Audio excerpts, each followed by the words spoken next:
Hi, Matt Beyer of Matt Beyer Organizing with Organizing Paper Made Easy.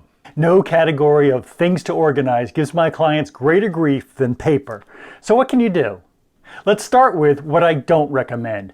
This may sound like organizing heresy, but I don't like the Ohio method. You know, only handle it once. The idea is to deal with each item in order before moving on to the next piece.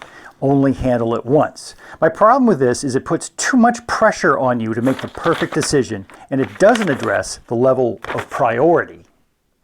There's a lot of different reasons to get organized, and there's a lot of reasons to organize paper, so you must prioritize to organize. It's hard to give that item at the top of the pile your full attention if you have this nagging feeling that there are other far more urgent items lower in the pile. So how do you make it easier? In my book, The Circulation Solution, the central premise is, in order to stay organized, you need a plan for movement in a series of manageable, reliable stages. This includes paper. All paper falls in just 4 stages, what I call running, sitting, sleeping, and dead files. These represent 4 levels of priority.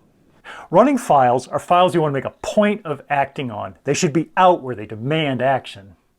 Sitting files are files you want to be able to find reliably. They require a user-friendly filing system at your fingertips.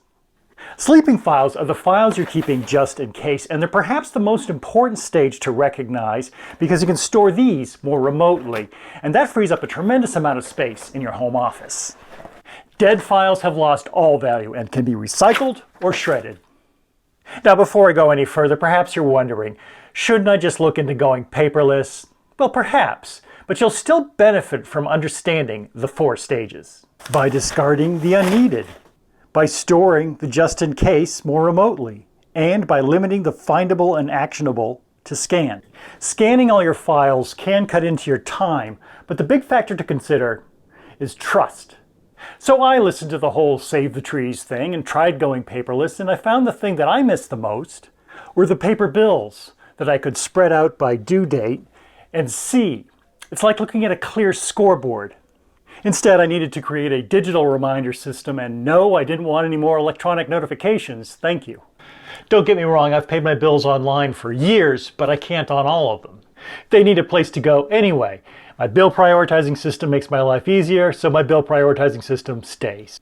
Listen, if you trust that you can always find your digital files reliably, if you have the time to break your momentum and scan, and if you are reliably compelled to act upon your documents as needed, then paperless makes sense, and I apologize if I've wasted your time.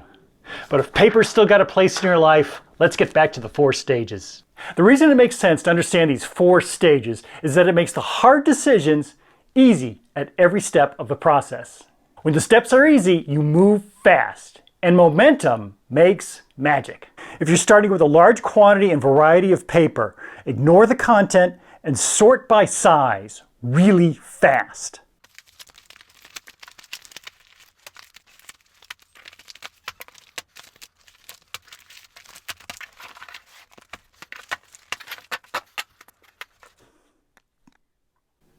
These sizes would include periodicals, folders, 8.5 by 11 sheets, letters, brochures, and receipts.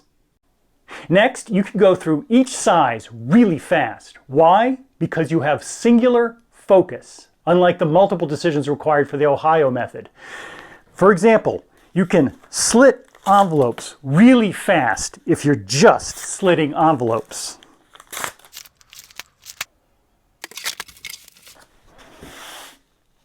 Also, context drives decisions. For example, if I find one magazine in a pile of papers, I might think, oh, I should read that. But if I'm looking at 50 of them, then I can choose my favorites, and it's easier to let go of much more. It's easier to prioritize. After you've cleaned out all these easiest decisions, you should be left with just 8.5 by 11 paper. It may feel like you've eaten dessert first, but you've actually made your next stages easier. You have created more room for processing and more focus. You will have started eliminating the dead files, but now it is time to break the remaining 8.5 by 11 paper into running, sitting, sleeping, and much more dead files. Yes, all this will require that you handle the same piece of paper more than once, but it doesn't matter because you are flying, you are making progress, and you are energized by it. Energized by paper management? Yes, it's possible. The key is not to get bogged down by multiple decisions and always make your next steps easier. In the next 4 videos, we're going to look at how to make those next steps easier and how to keep your paper organized, so be sure to subscribe. Thanks for watching. I'll see you around.